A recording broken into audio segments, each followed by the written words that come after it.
ఇది Bapatla ecclesia of Yehova Messiah channel నుండి వచ్చు మరి యొక్క సందేశానికి స్వాగతం. మతం యొక్క అసత్య బోధన నుండి పరిశుద్ధులకు ఒకసారే అప్పగింపబడిన బోధల్లోనికి దేవుడు మిమ్మల్ని నడిపించును గాక. ఈ సందేశం మీకు మీ కుటుంబానికి ఆశీర్వాదకరంగా ఉంటుంది గాక. సువార్త సమయంకి స్వాగతం. సువార్త సమయంలో సువార్త వినిపించబడుతుంది. ఆ తర్వాత ఎక్లీషియా సమయం ఉంటుంది. అది ప్రత్యేకముగా మరి బాప్తీసం తీసుకొని సంఘ సభ్యులైన వారు, దేవుని రాజ్య పౌరులైన వారి కోసం ప్రత్యేకమైన సమయము ఉంటుంది. ఇప్పుడు సువార్త సమయంలోకి మనం కొనసాగిపోదాం. అందరూ గమనించాలి, మన యొక్క ప్రపంచంలో యేసు క్రీస్తు చుట్టూ ఒక మతము అల్లబడింది. దాన్ని మనం క్రిస్టియానిటీ అంటాం. అందులో ఉన్న విశ్వాసులు, బోధకులు, సువార్తికులు, సువార్త గాయకులు, ప్రవక్తలు, సంఘ కాపరులు, వారందరూ కూడా చాలా సిన్సియర్గా యేసు ప్రభువారి యొక్క సేవ చేస్తున్నామని భావిస్తూ ఉన్నారు. సువార్త కరపత్రములు పట్టుకొని, మైకులు పట్టుకొని ఊరూరా గ్రామం తిరుగుతూ ఉంటారు. వారందరూ చాలా సిన్సియర్గా దేవుడిని ఫాలో అవుతున్నాం, యేసుక్రీస్తు వారి యొక్క శుభవార్త ప్రకటిస్తున్నామని అనుకుంటున్నారు.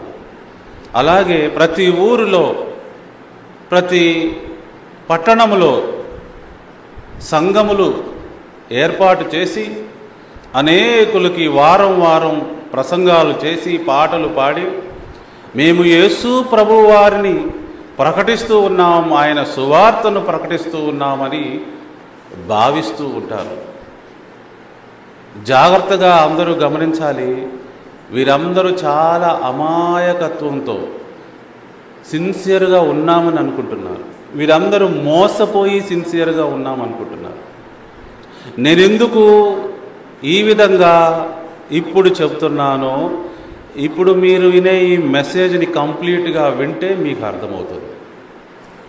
క్రైస్తవ మతంలో ఉన్న బోధకులు, సువార్తికులు, సువార్త సేవకులు అనేవారు, సువార్త గాయకులు అనేవారు, ప్రవక్తలు అనేవారు, సంఘ కాపరులు అనేవారు, సాధారణ విశ్వాసులు, వీరందరూ కూడా దేవుని వాక్యానుసారమైన యేసుని ఎరుగరు అని నేను మీకు మనవి చేస్తూ ఉన్నాను, ప్రకటిస్తూ ఉన్నాను.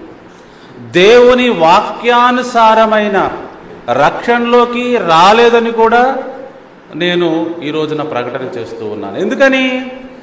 దేవుని వాక్యానుసారమైన రక్షణలోకి రాకుండా అమాయకులైన ఈ ప్రజలను అపవాది ఒక మతము ద్వారా మోసం చేస్తూ ఉన్నాడు, చేసేశాడు కూడా, ఇంకా చేస్తూ ఉన్నాడు కూడా. ఈరోజు ఈ సువార్త సమయం మెసేజ్ ఎవరైనా వింటే వారికి ఈ విషయం తెల్లమవుతుందని నేను భావిస్తూ ఉన్నాను. ఈరోజు మెసేజ్ కూడా చాలా ఇంపార్టెంట్ మెసేజ్ అండి. ఎందుకని? ఒక దేవునిని విశ్వసించే, లేకపోతే యేసు ప్రభువారిని దేవునిగా విశ్వసించే ఒక సాధారణ విశ్వాసి నుంచి ఇంటర్నేషనల్ స్పీకర్ వరకు అందరూ ఎలాగూ అపవాది యొక్క మాయలో పడిపోయి అమాయకంగా మోసపోతున్నారో అన్న విషయాన్ని మనం గమనిద్దాం.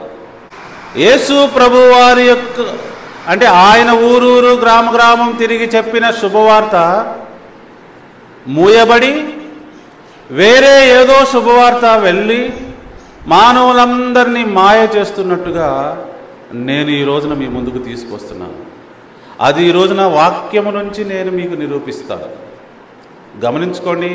మీరు ఎప్పుడైనా ఏ విషయమైనా, ఏ బోధ అయినా మీరు నమ్మాలి అంటే దానికి ప్రూఫ్, ఎవిడెన్స్, రుజువులు చూపిస్తేనే నమ్మాలి.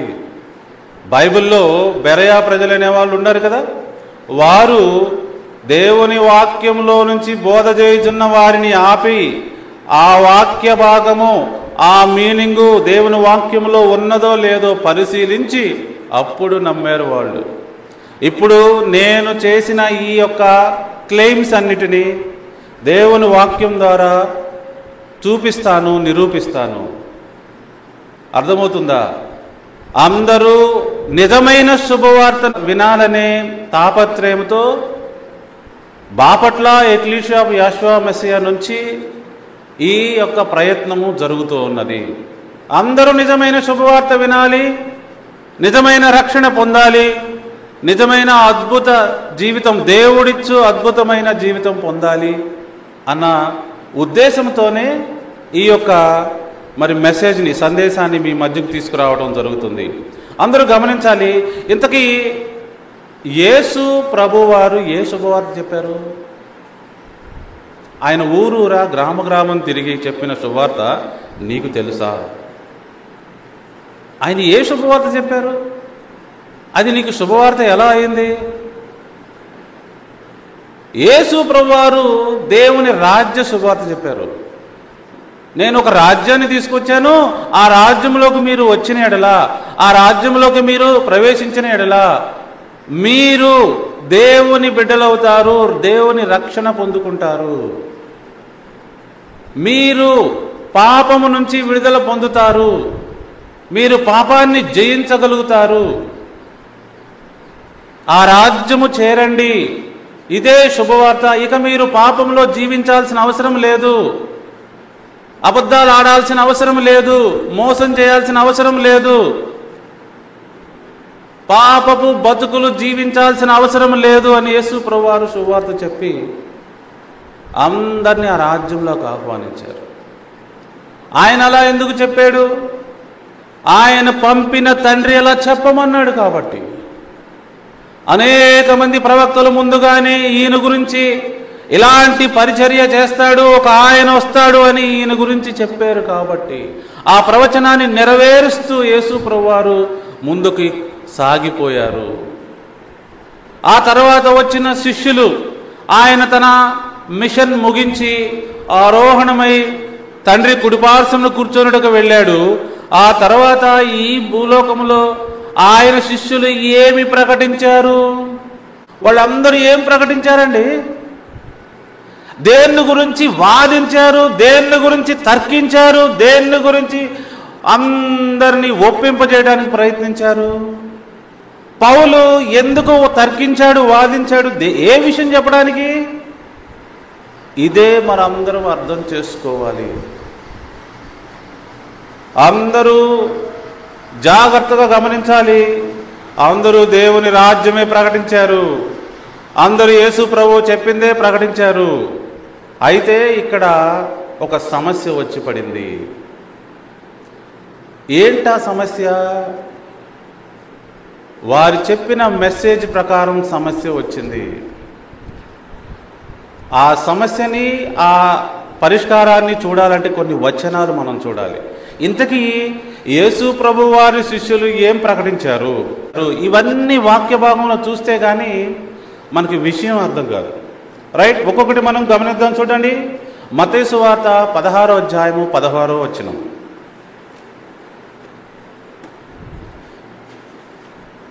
యేసు ప్రభువారు తాను ఏర్పరచుకున్న 12 మంది శిష్యుల్ని అడుగుతున్నాడు, ప్రజలు నా గురించి ఏమనుకుంటున్నారు?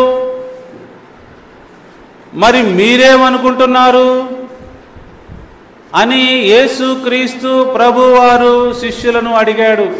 అప్పుడు శిష్యులలో సీమోను పేతురు అనే వ్యక్తి ఇచ్చిన సమాధానాన్ని మనం గమనించాలి. 15వ వచనం. అందుకైన మీరైతే నేను ఎవడని చెప్పుకుంటున్నారని వారిని అడిగాను. అందుకు సీమోను పేతురు, నీవు సజీవుడవగు దేవుని కుమారుడు అయిన క్రీస్తు అని చెప్పెను. ఎవరండి?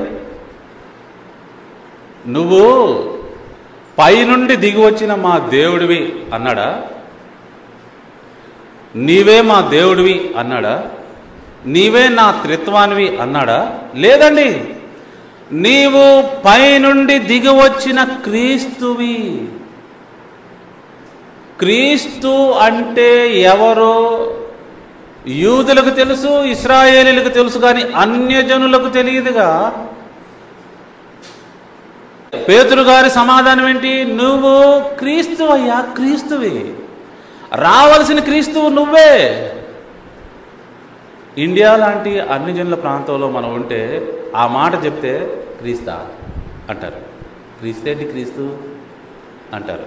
అర్థం కాదు కదా మనకి.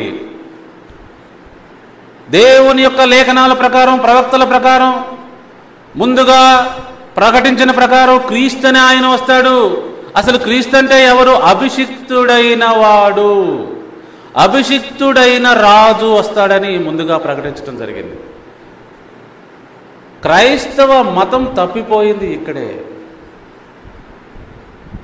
వారు మోసపోయింది ఇక్కడే. పేతురు మరియు శిష్యులందరూ ప్రకటించిన సువర్తమానమేదనగా దేవుని రాజ్య శుభవార్త, ఆ రాజ్యానికి రాజు ఈ క్రీస్తే. అయితే అందరూ తప్పిపోయింది ఎక్కడనగా ఈ యేసు ప్రభు వారే మన దేవుడు అని అనుకోవటంలో తప్పిపోయారు. అలా అనుకోవటం వల్ల తప్పిపోయారు.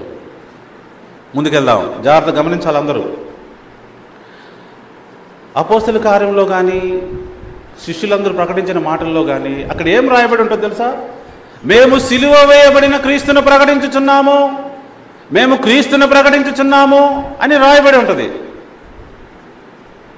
అంతేగాని మేము దేవుణ్ణి ప్రకటించుచున్నాము, మతాన్ని ప్రకటించుచున్నాము, మీరందరూ మతంలోకి రండి, మారు మనసు మతంలోకి పొందండి, అట్లా ఏమి లేదండి. అందరూ ఈ రోజున జాగ్రత్తగా విషయాన్ని గమనించాల్సిందిగా మనం చేస్తూ ఉన్నాను. ఇంకొంచెం ముందుకు వెళ్దాం. ఈ వచనాలన్నీ చూసిన తర్వాత దీని ఎక్స్ప్లెనేషన్ క్లియర్గా చూద్దాం. యోహాను సువార్త 1వ అధ్యాయము 41వ వచనం. ఇతడు మొదట తన సహోదరుడైన సీమోనును చూచి, ఎవరు? ఆంద్రేయ అనే వ్యక్తి, మేము మెస్సయాను కనుగొంటిమని అతనితో చెప్పి యేసునద్దకు అతని తోడుకొని వచ్చెను. మెస్సయాను మాటకు అభిషిక్తుడని అర్థము. ఏమండి, వాళ్ళు యూదులు, శిష్యులు, ఇశ్రాయేలీలు ఎవరి కోసం చూస్తున్నారు? మెస్సయ్య కోసం చూస్తున్నారు. మెస్సయ్య అంటే అభిషేకించబడిన రాజు. తెలుగులోకి క్రీస్తు అని ట్రాన్స్లేట్ చేశారు. మేము కనుగొన్నాము ఈ మెస్సయ్యని అని సంతోషంతో చెప్తున్నాడండి. పేతురు వాళ్ళ బ్రదర్ అండి ఆంద్రేయ. మేము దేవుణ్ణి కనుగొన్నాం, ఒక మతాన్ని కనుగొన్నాం, అందులోకి వెళ్దాం, మేము పరలోక రాజ్యం వెళ్తాం అంటలేదండి వీళ్ళు. మేము మెస్సయ్యను కనుగొన్నాం అని ఆ మెస్సయ్య గురించి చక్కగా చెప్తున్నాడు పేతురు యొక్క సహోదరుడు ఆంద్రేయ. నెక్స్ట్ వచనం అండి, యోహాను 4వ అధ్యాయము 25వ వచనం. అందరూ గమనించాలి, ఎందుకు ఈ వచనాలు చూపిస్తున్నానంటే క్రీస్తు ఎవరు అన్న విషయాన్ని మాత్రమే యేసు క్రీస్తు శిష్యులు ఈ లోకానికి ప్రకటించారని నేను చెప్తున్నాను. జాగ్రత్త గమనిద్దాం. 4వ అధ్యాయం 25వ వచనం. ఆ స్త్రీ యేసు ప్రభువారితో ఇలా అంటుంది. ఎవరా స్త్రీ? సమరయ స్త్రీ. క్రీస్తు అనబడిన మెస్సయ్య వచ్చునని నేను ఎరుగుదును, ఆయన వచ్చినప్పుడు మాకు సమస్తము తెలియజేయనని చెప్పగా. అవును, క్రీస్తు అనే మెస్సయ్య వస్తాడు, ఆయన వచ్చినప్పుడు మొత్తం మాకు వివరిస్తాడు అని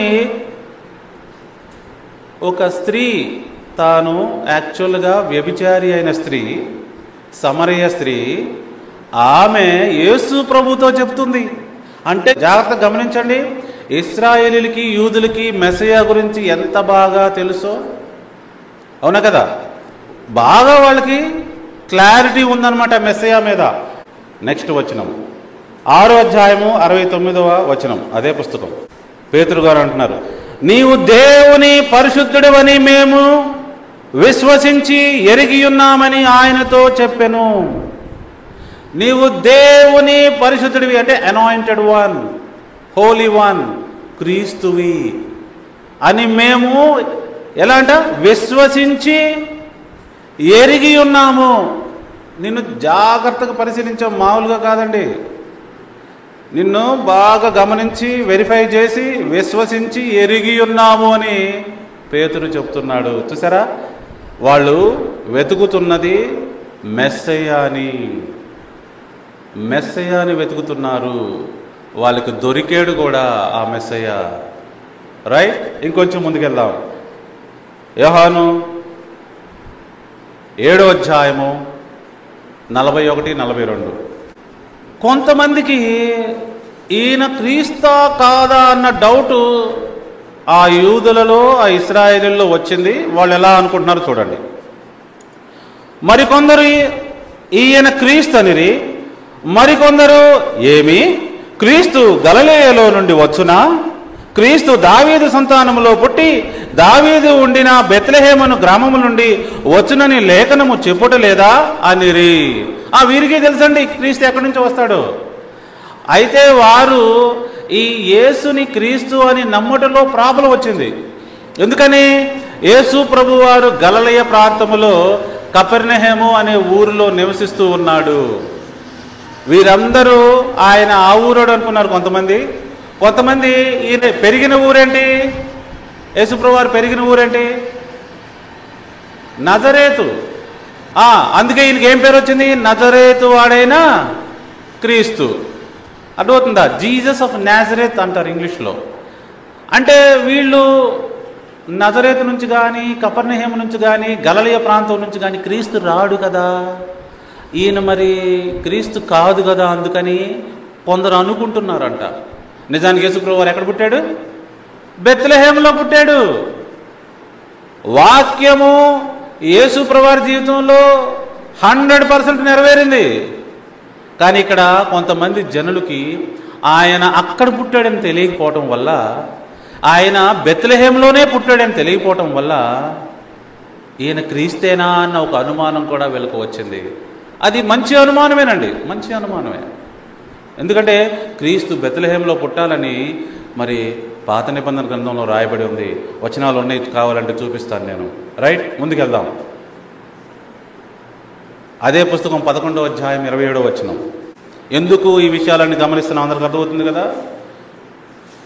బైబిల్ క్రీస్తు గురించి మాట్లాడుతుంది, క్రీస్తు కోసము ఎదురు చూస్తూ ఉన్నది. ఇశ్రాయేల్ దేశమంతా మెస్సయ్య కోసం ఎదురు చూస్తూ ఉన్నది. ఆ మెస్సయ్యాను వాళ్ళైతే కనుగొన్నారు.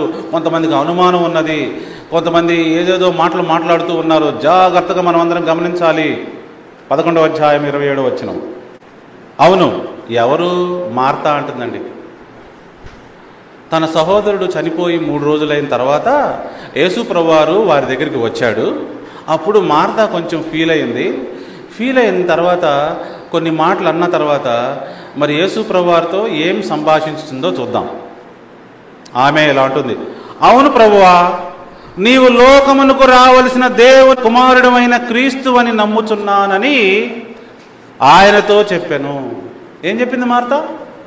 నీవు లోకమునకు రావాల్సిన దేవుడు అంటలేదండి, నీవు లోకమునకు రావలసిన దేవుని కుమారుడు అయిన క్రీస్తువి. నీ గురించి లేఖనాలన్నీ చెబుతున్నాయి.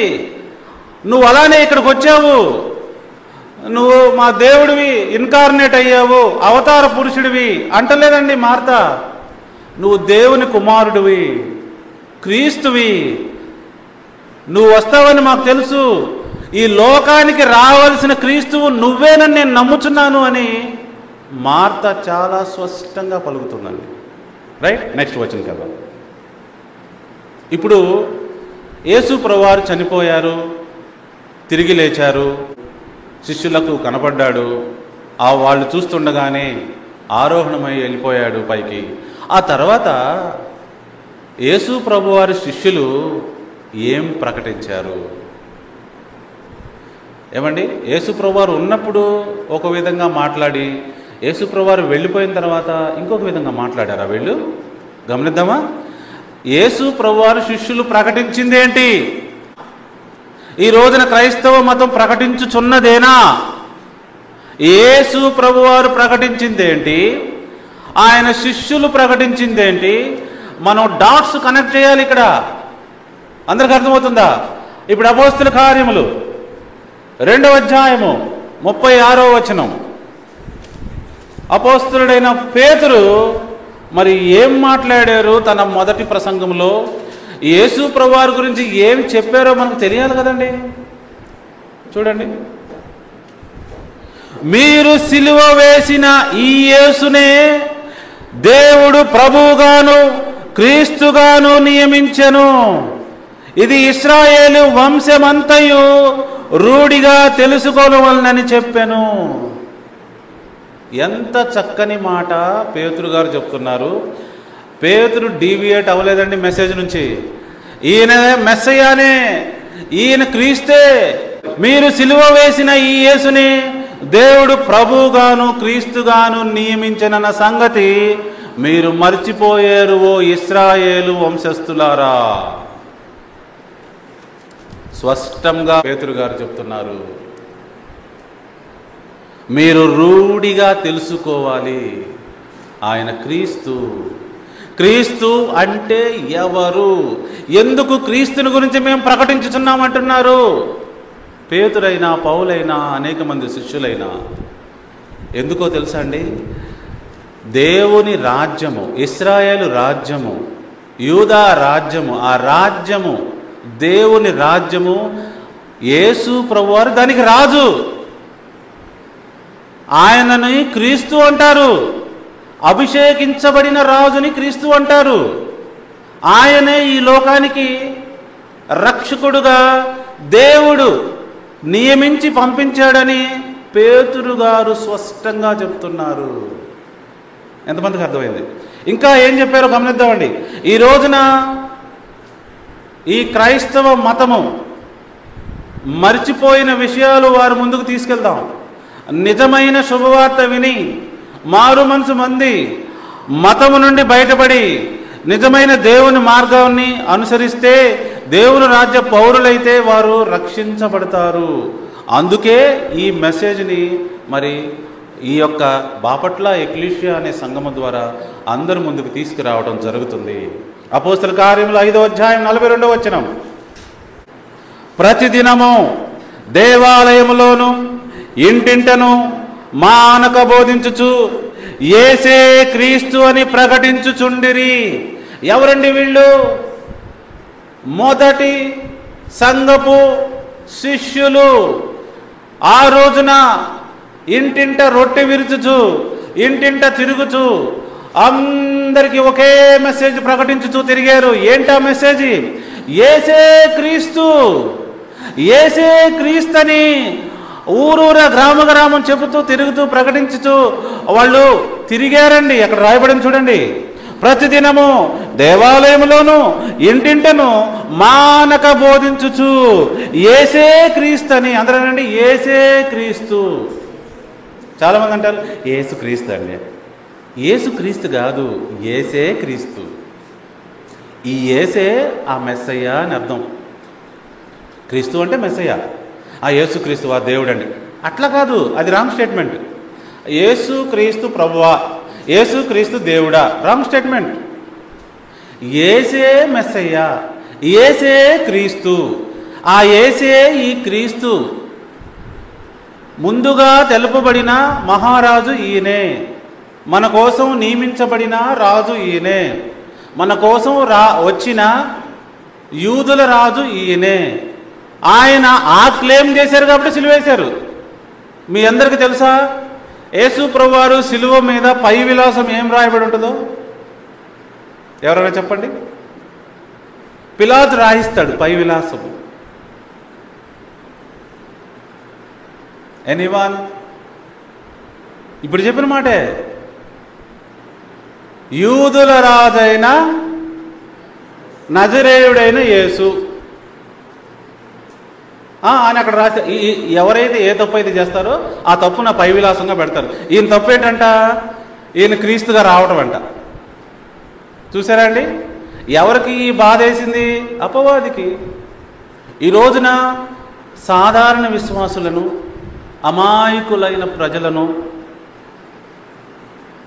సువార్థికులను, బోధకులను, సంఘ కాపరులను మాయ చేసి మభ్యపెట్టి క్రైస్తవ మతములో వాళ్ళు భక్తులు అనుకునేటట్లు, వాళ్ళు సిన్సియర్గా సేవకులు అనుకునేటట్లు, ఏమండి పెద్ద పెద్ద మహాసభలు పెట్టేటట్లు, అందరికీ ఉపవాస ప్రార్థనలు చేయించేటట్లు, ఎంతో సీరియస్గా సిన్సియర్గా ఉన్నారనుకుంటున్నారు.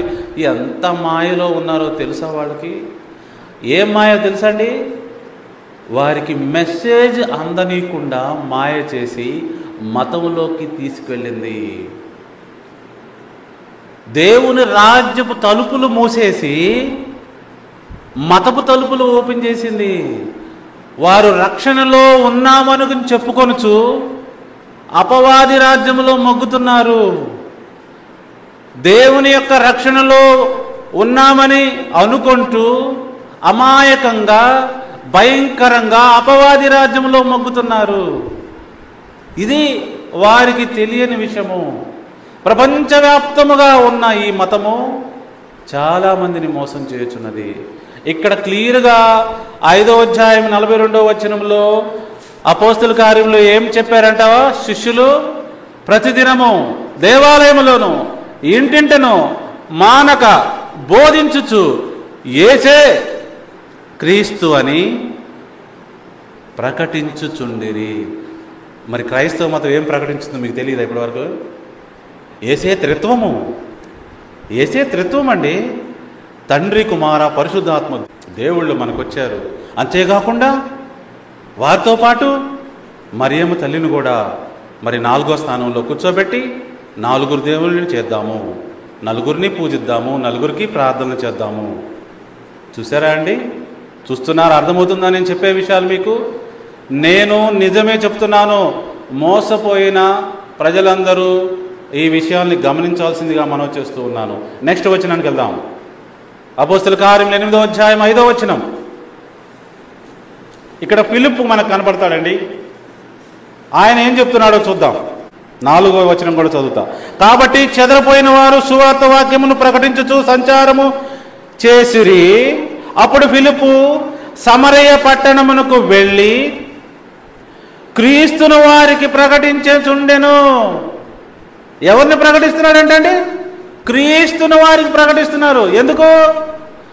ఈ క్రీస్తే దేవుడు పంపిన మెస్సయ్య. ఈయనే దేవుని రాజ్యానికి రాజు. ఇంకొంచెం ముందుకు వెళ్దాం. 12వ వచనం చూడండి. అప్పుడు ఫిలిప్పు దేవుని రాజ్యమును గూర్చియు యేసుక్రీస్తు నామము, నామము అంటే అధికారము, గవర్నమెంటు, రాజ్యము, నామమును గూర్చియు సువార్త ప్రకటించుచునుండగా వారు అతన్ని నమ్మి పురుషులను స్త్రీలను బాప్తిసం పొందిరి. ఎంతమందికి అర్థమైందండి? పాయింట్ని పట్టుకోవాలా? యేసే క్రీస్తు అన్న మెసేజ్ని, సందేశాన్ని పట్టుకోవాలా? లేకపోతే దేవుని రాజ్యంలో నుంచి తప్పిపోయి మతంలోకి వెళ్ళిపోతారు. అపవాది మాయలో పడతారు, మోసంలో పడతారు. జాగ్రత్తగా అందరూ గమనించాలి. 9వ అధ్యాయం 22వ వచనం అదే పుస్తకం. అపోస్తుల కార్యములు అంటే ఏంటి? అపోస్తులు చేసిన బోధ, పరిచర్య, సేవ, పనులు గురించి రాయబడిన పుస్తకం. అందులో వారు ఏం ప్రకటించారో క్లియర్గా ఉంది కదా. చూద్దాం. 22వ వచనం 9వ అధ్యాయము. అయితే సౌలు మరి ఎక్కువగా బలపడి ఈయనే క్రీస్తు అని రుజువుపరచుచు దమస్కులో కాపురమున్న యూదులను కలవరపరిచెను. మై డియర్ ఫ్రెండ్స్, సౌలు అనే వ్యక్తి పౌలుగా మారతాడు. ఆయనే నూతన నిబంధన పుస్తకాల్లో ఎక్కువ పుస్తకాలు రాశాడు, పత్రికలు రాశాడు. ఆయన సౌలుగా ఉన్నప్పుడు మార్పు నొంది ఈ ఊరెళ్ళి ఏం ప్రకటించాడో చూద్దామండి. అయితే సౌలు మరి ఎక్కువగా బలపడి, అప్పుడే మార్పు నొందాడు అనమాట. పేజీ తిప్పితే మీరు అర్థమైంది. అప్పుడే మార్పు నొంది ఉన్నాడు, బలపడ్డాడు, కొంచెం స్థిరపడ్డాడు. స్థిరపడి ఏం చెప్తున్నాడు? ఈయనే, ఈ యేసే క్రీస్తు అని రుజువు పరుచుచు దమస్కులో కాపురమున్న యూదులకు చెప్పాడండి. వాళ్ళంతా కలవరపడ్డారంట. మీ అందరికీ తెలుసు కదా. తర్కించాడు పౌలు గారు, వాదించాడు పౌలు గారు. ఆటంకములు ఎదురొస్తే, వివాదాలు వస్తే ఎదుర్కొన్నాడు. ఏం చెప్పటానికి? యేసే క్రీస్తు అని చెప్పడానికి, యేసే దేవుడని, త్రిత్వంలో ఒక పర్సన్ అని చెప్పడానికి కాదు, మతం గురించి కాదు. ఆయన మన కోసం శిలువ మీద మరణించాడు, రక్తం చిందించాడు, పాప క్షమాపణ, పునరుద్ధానం ఇవి చెప్పడానికి కాదు, ఈ యేసే క్రీస్తు అని చెప్పడానికి ప్రయత్నించాడు. బైబిల్ మెసేజ్ అండి ఇది. పౌలు గారు చెప్పడానికి ప్రయత్నించింది ఇదిగో ఈ యేసేనండి, మీరు సిలువేసి చంపారే ఈ యేసే క్రీస్తు. అయితే ఇప్పుడు ఈ మెసేజ్ ఎక్కడా లేదు, కావాలంటే చూసుకోండి. క్రీస్తుని మర్చిపోయారు, దేవుణ్ణి చేసి ప్రతిమలు పెట్టి దేవాలయాలు ఏర్పాటు చేసి పూజలు ఆరాధనలు చేయటం మొదలెట్టారండి. అయితే యేసే క్రీస్తు అన్న మెసేజ్ అర్థమైన మాత్రమే రక్షించబడతారు అని మనవి చేస్తూ ఉన్నాను. అదే పుస్తకం 17వ అధ్యాయము 3వ వచనం, 2-3 కలిసి ఉన్నాయి చూడండి. గనుక పౌలు తన వాడుక చొప్పున సమాజపు వారి యొద్దకు వెళ్ళి, ఆయన వాడుకంటే ఆయన యొక్క అలవాటు, ఆయన యొక్క సాంప్రదాయం ప్రకారం సమాజం యొద్దకు వెళ్ళి ఏమంటున్నాడు చూడండి. క్రీస్తు శ్రమపడి మృతులలో నుండి లేచుట ఆవశ్యకమనియు నేను మీకు ప్రచారం చేయు, జాగ్రత్త గమనించాలి, నేను మీకు ప్రచారం చేయు ఈ యేసే క్రీస్తయ్యున్నాడనియు లేఖనములలో నుండి దృష్టాంతములనెత్తి చూపుచు వారితో 3 విశ్రాంతి దినములు తర్కించుచుండెను. ఆయన అంశం ఏంటి? ఎవరన్నా చెప్పండి. ఆయన అంశం ఏంటి? తర్కించడంలో, వాదించడంలో. అక్కడ యేసే క్రీస్తయ్యున్నాడని. Well, this is the message. నిజమైన దేవుని బిడ్డలు, శిష్యులు, వారు యేసు ప్రభు యొద్ద నుంచి నేర్చుకున్నారు. వారు చెప్పిన మెసేజ్ యేసే క్రీస్తు అండి. యేసు ప్రభు వారు చెప్పిన దేవుని రాజ్యానికి ఈయనే క్రీస్తు. క్రీస్తు అంటే అభిషేకించబడిన రాజు. జస్ట్ లైక్ దావీదు, సొలొమోన్, మొదటి రాజు సౌలు, వీళ్ళు కూడా అభిషేకించబడ్డారు. వారికి రాగా అద్భుతమైన వ్యక్తి వస్తాడు, మీ రాజ్యం మీకు ఇస్తాడు, మీ రాజ్యాన్ని నిలబెడతాడు అని ప్రవక్తలు చెప్పారు. ఆయనే ఈ క్రీస్తు, ఆయనే ఈ యేసు అని పౌలు ఏమేం చూపించాడంట? లేఖనములలో నుండి దృష్టాంతములనెత్తి విప్పి చెప్పుచు వారితో 1-2 3 విశ్రాంతి దినములు అంటే 3 వారాలు తర్కించుచుండెను. తర్కించాడండి. తర్కం అంటే ఏంటి? జ్ఞానశాస్త్రం, లాజికల్గా మాట్లాడతాం. తర్కించడం అంటే లాజికల్గా, సెన్సిబుల్గా మాట్లాడతాం. అందరికి అర్థమవుతుందని చెప్పేది? జాగ్రత్తగా గమనించండి. ఇంకో వచనం గమనిద్దాం. 18వ అధ్యాయం 5వ వచనం. మొదటి శిష్యులందరూ తప్పిపోలేదు, వారు సరైన రిధంలోనే ఉన్నారు. యేసు ప్రభు వారి యొక్క మెసేజ్ని చెప్పారు. వాళ్ళు జాగ్రత్తగా అందరూ గమనించుకోవాల్సిందిగా మనవి చేస్తూ ఉన్నాను. సీలయు తిమోతియు మాసిదోనియా నుండి వచ్చినప్పుడు పౌలు వాక్యము బోధించుటయందు ఆతురత గలవాడై యేసే క్రీస్తని యూదులకు దృఢముగా సాక్ష్యమిచ్చుచుండెను. What a wonderful statement this is. సీలయు పౌలు ఎవరు? పౌలు గారి యొక్క శిష్యులు. వాళ్ళు వచ్చినప్పుడు పౌలు వాక్యం బోధించుటకు ఆతురత పడ్డాడు, చాలా ఇష్టపడ్డాడు, చాలా తొందరపడ్డాడు. ఏమని చెప్తున్నాడు? యేసే క్రీస్తని యూదులకు దృఢముగా సాక్ష్యమిచ్చుచున్నాడు. ఎందుకు? యూదులు ఈయన క్రీస్తుని నమ్మట్లా, రావలసిన మెస్సియా ఈయన నమ్మట్లా. యూదులకి ఎక్స్ప్లెయిన్ చేయడానికి ఇంత కష్టమైతే అన్ని జనులైన వాళ్ళకి ఎంత కష్టం ఉంటుందో ఆలోచించండి. దేవునితో చరిత్ర ఉన్న వాళ్ళే యూదులు, ఇశ్రాయేలీయులు. వారికే యేసు ప్రభు వారిని నిజమైన క్రీస్తు, ఈయనే అనాయింటెడ్ అని చెప్పడానికే కష్టపడుతున్నారు. అన్ని జనుల వద్దకు వెళ్ళి ఏం చెప్పాలండి? ఎలా చెప్పాలండి? పౌలు గారు ఎంత కష్టపడి ఉంటారో ఆలోచించండి. అందుకే ఈ రోజున ఆయన చేసిన ఎక్స్ప్లెనేషన్ అన్నిటినీ వక్రీకరించుకొని అర్థం చేసుకోలేక వేరే మతంలోకి వెళ్ళిపోయి యేసు ప్రభు చుట్టూ ఒక మతం అల్లారు. అందుకే నిజమైన రక్షణ అయితే కలుగటం లేదు. నెక్స్ట్ వచనం, అదే అధ్యాయం 28వ వచనం. జాగ్రత్త గమనించాలి అందరూ. యేసే క్రీస్తు అని లేఖనముల ద్వారా అతడు దృష్టాంతపరచి యూదుల వాదములను బహిరంగముగాను గట్టిగాను ఖండించుచూ వచ్చెను. ఎవరండి పౌలు? సామాన్యుడు అనుకుంటున్నారా?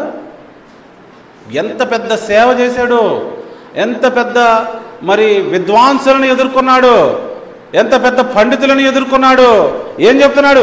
యేసే క్రీస్తు అని లేఖనముల ద్వారా అతడు దృష్టాంతపరిచి, బయట నుంచి కాదండి, దేవుని వాక్యం నుంచి నిరూపించాడు. ఆ రోజున ఉన్న దేవుని వాక్యము నూతన నిబంధన పుస్తకాలు రాయబడలేదు.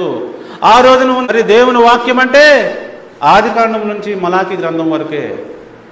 దానిలో నుంచి ఎత్తి చూపించాడంట, అన్ని ప్రూఫ్స్ అంట.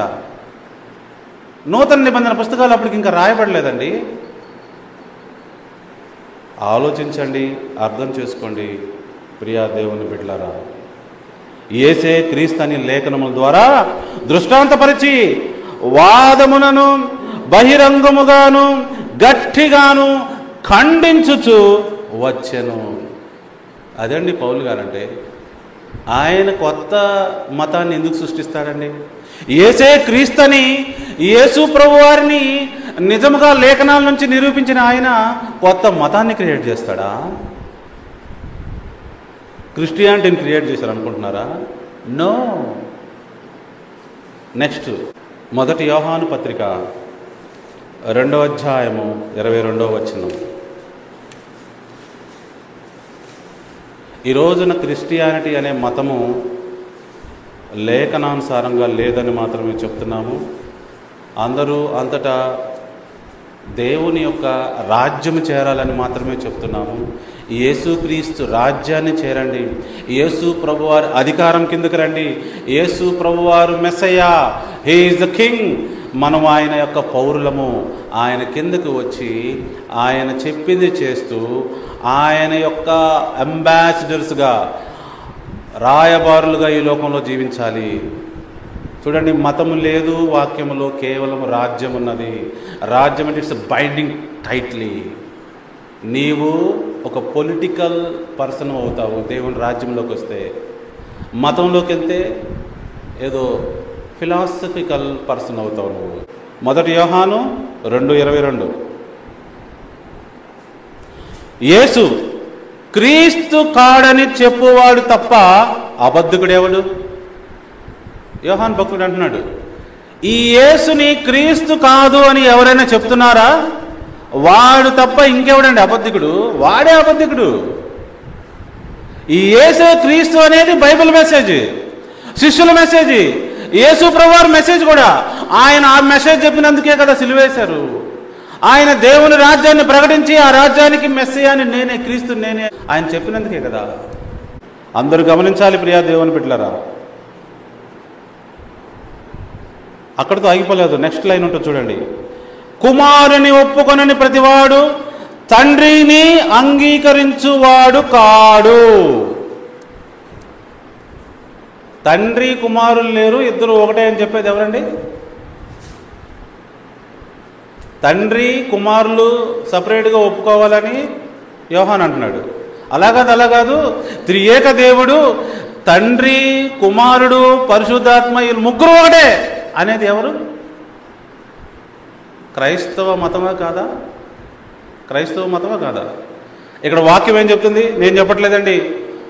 యేసు ప్రభు వారికి బాగా క్లోజ్ అయిన శిష్యుడు యోహాను, తన రొమ్మున ఆనుకొనిన శిష్యుడు రాసిన పత్రికలో నుంచి నేను చదువుతున్నా. ఏం చదువుతున్నాను చూడండి.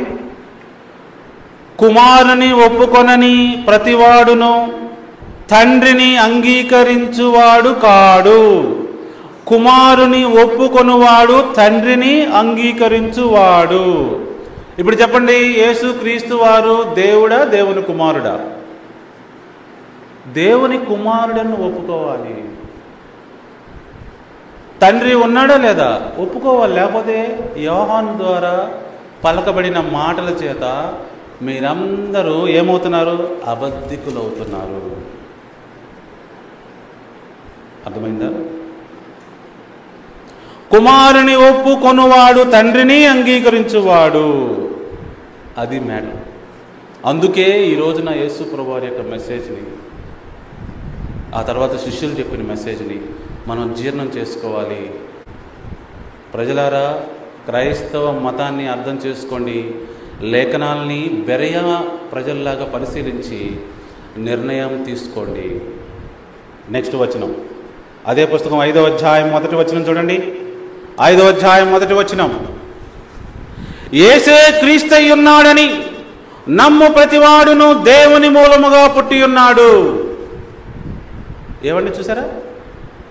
యేసే క్రీస్తని నమ్ము ప్రతివాడు ఈ రోజున దేవుని మూలంగా పుడుతున్నాడు దేవుని రాజ్యంలో. By birth he is getting the citizenship of the Kingdom of God. పుట్టుకతో దేవుని యొక్క రాజ్యం యొక్క పౌరసత్వం సంపాదించుకుంటున్నారు. మన చదువులు, మన విజ్ఞానం ఈ లేఖనాల్ని పౌలు గారి వల్లే పరిశీలన చేయుటకు వాడాలి. లేకపోతే అపవాది యొక్క మాయలో పడతారు. అపవాది యొక్క మాయలో పడతారు. ఏమండి, క్రైస్తవ మతం యేసుక్రీస్తుని ఏమని చూపించడానికి ప్రయత్నిస్తుంది? చెప్పండి, ఏమని చూపించడానికి ప్రయత్నిస్తుంది?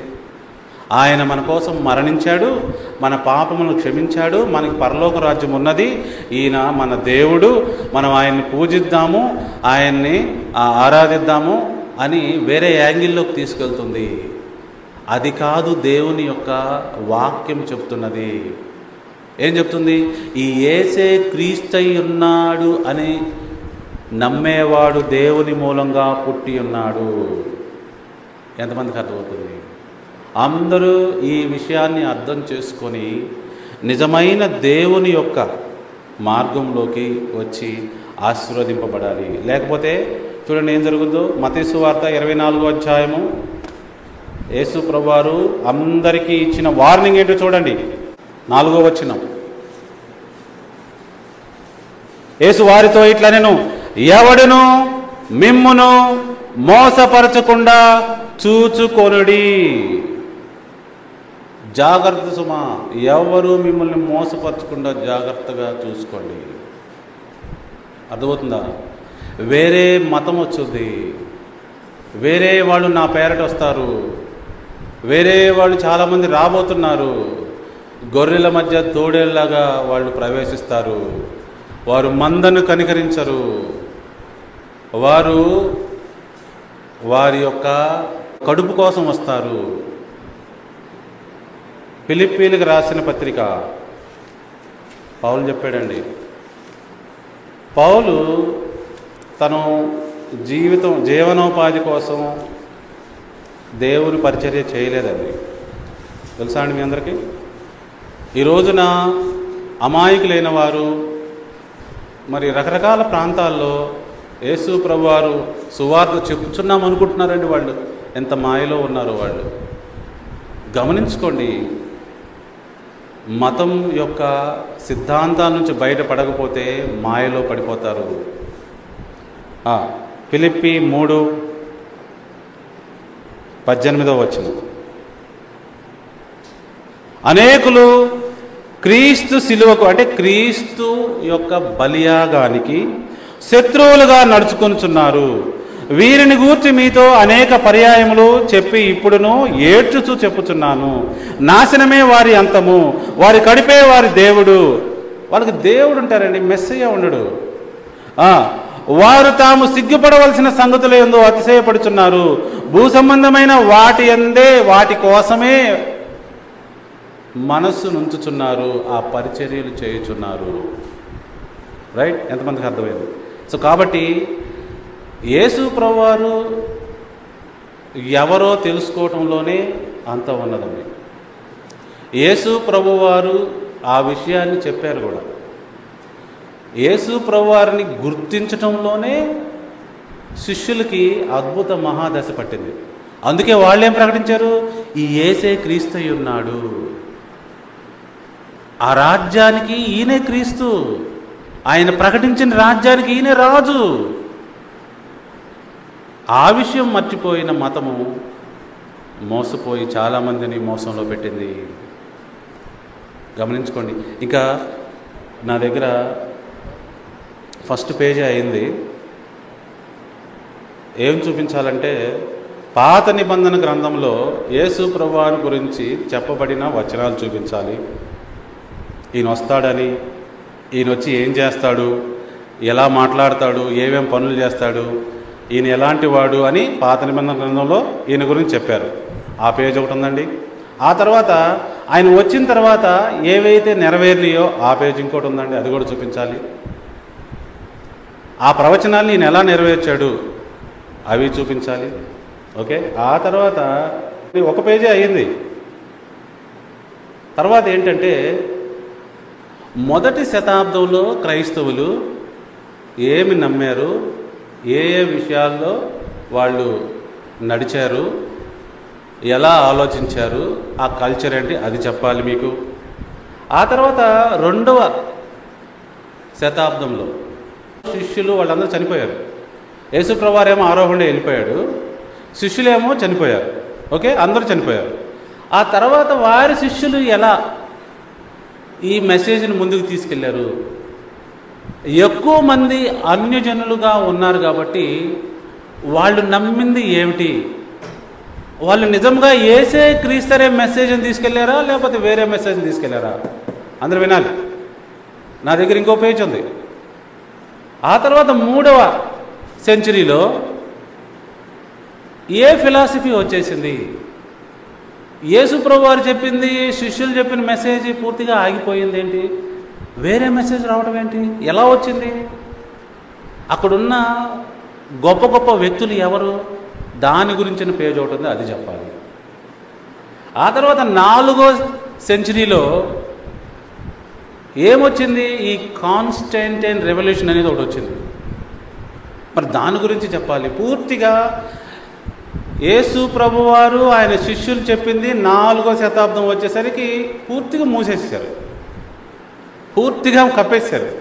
కప్పేసి యేసు ప్రభువారిని దేవుణ్ణి చేసేసి ఆ ఫిలాసఫీస్ మార్చేసి వేరే ట్రెడిషన్స్ పెట్టేసి ఒక ఫుల్ ఫ్లెడ్జ్డ్ మతం అనేది ఒకటి ఏర్పడటం మనం గమనించవచ్చు. అది ఎలా జరిగిందో విత్ ప్రూఫ్ నేను మీకు చూపించాలి. అదొక పేజీ. నాకు సమయం ఉందా అని అడుగుతున్నాను అనమాట. నెక్స్ట్ 4 నుంచి 10 వరకు మరి శతాబ్దాలు గమనిస్తే ఫుల్గా యేసుక్రీస్తు చుట్టూ అల్లిన మతం ఎలా ఎస్టాబ్లిష్ అయిపోయింది, ఏవేమి అకృత్యాలు వాళ్ళు చేశారు, అర్థమవుతుందని చెప్తుంది. మరి ఇదొక పేజీ. అసలు యూదులనే వాళ్ళని ఎట్లా ఏరివేశారు, ఎట్లా బయటికి నెట్టేశారు, ఇవన్నీ తెలియాలా. ఓకే, తర్వాత మిడిల్ ఏజెస్లో ఇక క్యాథలిక్ ఎంపైర్ అనండి, హోలీ రోమన్ ఎంపైర్ అది అవతరించింది. Holy Roman empire. ఆ మిడిల్ ఏజెస్లో రోమన్ క్యాథలిక్ చర్చ్ ఈ మతాన్ని ఎలా ముందుకు మోసుకెళ్ళింది, తీసుకెళ్ళింది, అది ఎలా జరిగిందో కూడా అదొక పేజీ నేను ఎక్స్ప్లెయిన్ చేయాలి. ఎంతమందికి అర్థమవుతుంది నేను చెప్పేది? అప్పుడు అయిపోలేదు. 16th సెంచరీలో వీళ్ళు ఏర్పాటు చేసుకున్న మతానికి కొంతమంది తిరుగుబాటు చేశారు. ఎవరాళ్ళు? మార్టిన్ లూథరు, క్యాల్విను అనేవాళ్ళు ఈ క్యాథలిక్ చర్చ్కి. ఆ తర్వాత జరిగిన పరిణామాలు ఏంటి, వారు వీరికి వ్యతిరేకంగా కుంపట పెట్టుకున్నారా, దీన్ని వదిలేశారా అనేది మనం గమనించాలి. వాళ్ళు ఏం చేశారు తెలుసా, ఈ మతానికి వ్యతిరేకంగా ఇంకొక మతం పెట్టుకున్నారే కానీ వాళ్ళు పూర్తిగా వదిలేలా. ఇంతకీ వీళ్ళందరూ ఈ విషయాలన్నీ చెప్తున్నాను కదా, ఇన్ని చెప్పాలని. వీటన్నిటిలో మెసేజ్ మిస్ అయింది ఏంటి, అది చెప్పండి. ఏ మెసేజ్ మిస్ అయింది? యేసే క్రీస్తు అన్న మెసేజ్ మిస్ అయిపోయింది, వెళ్ళిపోయింది. బైబిల్లో ఇప్పటికి కూడా మ్యాటర్ ఉంది, కానీ ఎన్నిసార్లు చదివాం మనం ఎప్పుడు తెలుసుకున్నాం అసలు? ముందు నుంచి చివరి దాకా ఆ యేసే క్రీస్తు, ఆ రాజ్యం వేరు, అది ఇశ్రాయేలుకి వాగ్దానం చేయబడిన రాజ్యము, మనందరము ఆత్మ సంబంధమైన ఇశ్రాయేలుము, ఆ మెసేజ్ లేదు. ఎంతమందికి అర్థమవుతుంది? ఈ రోజున most of the Christian denominations ఏం ప్రీచ్ చేస్తాయంటే యేసు ప్రభువారు దేవుడు, త్రిత్వం అనే డాక్ట్రీను సెంట్రల్ డాక్ట్రీను ఏంటి, మనకు రక్షణ కలుగుతుంది. ఇశ్రాయేలీలు యూదులు పక్కన పెట్టేసి వాళ్ళు లేరంట, మనకు సపరేట్గా రక్షణ కలుగుతుందంట. ఓకే, చూడండి ఏమేమి ఉన్నాయి ఇక్కడ.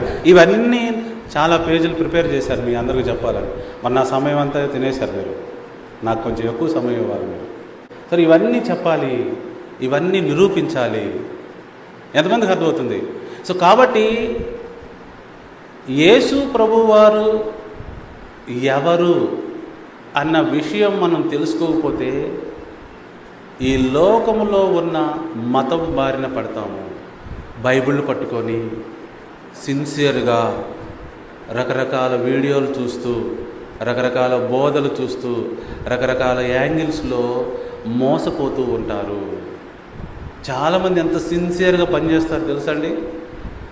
They do not know they are following false propaganda.